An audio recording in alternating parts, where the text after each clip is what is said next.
waa kuma Sheekh Aadan Maxamed Nuur Madoobe gudoomiyaha golaha baarlamaanka 11aad ee Soomaaliya oo caawa lagu doortay teendhada Afisyooni ee magaalada Muqdisho. Aadan Madoobe waxa uu dhashay hilaaladii 1956 waxaana uu ku dhashay degmada Xudur ee gobolka Bokool. waxbarashadiisii kala duwanaa waxa uu soo qaatay sanadkii 1965 ilaa 1970. Sheekh Aadan Madoobe waxa uu bartay Quraanka Kariimka ah 1970 ilaa 75. waxa uu ku biiray waxbarashada dadka waaweyn maadaama oo waqtigaasi uu gaaray dad lagu xisaabiyo qofku inuu weyn yahay marka loo eego dhaqanka Soomaalida. 1975 ilaa 80 waxa uu aadan waday daraasaynta cilmiga Islaamka iyadoo markii dambena uu noqday macallin dugsi Quraan oo ay arday badan ka aflixeen. Sheekh Aadan Maxamed Nuur Madoobe waa siyaasi Soomaali ah oo ilaa 1990 ku lug lahaa siyaasadda jahwareersan ee Soomaaliya ilaa uu ka mid noqday xildhibaanadii ka tirsanaa baarlamaankii dowladii ku meel gaarka ahayd ee uu madaxweynaha ka ahaa Allah u naxariistay Cabdilaahi Yuusuf Axmed. isla dowladdaasi ayuu Aadan Madoobe galaangal fiican ku dhex lahaa ilaa ugu dambeyntii uu noqday wasiir gudoomiye baarlamaan iyadoo sidoo kale saameyn weyn ku lahaa dowladii taasi ka dambeysay ee lagu soo dhisay Djibouti ee madaxweynaha uu ka ahaa Shariif Sheekh Axmed.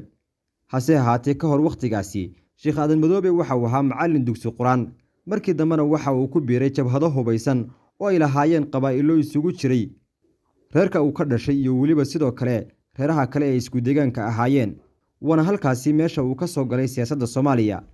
Aadan Madoobe wali waa uu ku lug leeyahay siyaasadda Soomaaliya waxana uu door fiican ku lahaa xukuumadihii ku meel gaarka ahaa balse faqarayaasha siyaasadda laguma arag tan iyo markii ay dhalatay xukuumaddii uu hogaaminayay Xasan Sheekh Maxamuud.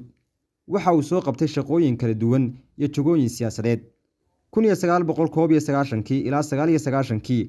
Aadan Madoobe waxa uu soo ahaa wakiilkii dhaqdhaqaaqa dimuqraadiyadda Soomaaliya ee gobolka Bokool 1992 ilaa 1995.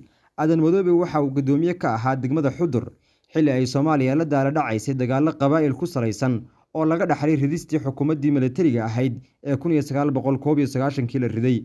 1995 ayuu Aadan ka mid noqday aasasayaashii ururkii ciidamada iska caabinta ee RRA isagoo oo noqday gudoomiye ku-xigeenkii koowaad ee ururkaasi. 2003 ayuu ka mid ahaa 24kii hogaamiye ee ka qayb qaatay soo dhisitaankii dowladii ku meel gaarka ahayd ee uu madaxweynaha ka ahaa Cabdilaahi Yuusuf Axmed taasi oo lagu soo yeegleelay baaqi dalka Kenya waxana uu Aadan ka mid ahaa saxiixayaashii heshiiskii lagu soo dhisay dowladdaasi. 2004 ayuu ka mid noqday xukuumaddii dowladii Cabdilaahi Yuusuf iyadoo loo magacaabay wasiirkii garsoorka. isla xukuumaddaasi baarlamaankeeda ayuu Sheekh Aadan Madoobe ka soo noqday gudoomiyihii golaha baarlamaanka. 2009 ayuu sidoo kale Aadan Madoobe noqday gudoomiyihii baarlamaankii ku meel gaarka ahaa ee Shariif Sheekh Axmed. tani waxay ka dhigan tahay inuu markii saddexaad noqdo gudoomiyaha baarlamaanka Soomaaliya waxaana caawa lagu doortay teendhada Afisyooni isagoo la tartamay tiro musharaxiin ah. Aadan Madoobe ayaa hadda loo tirinayaa inuu yahay siyaasi si weyn ula safan xubnaha mucaaradka Soomaaliya.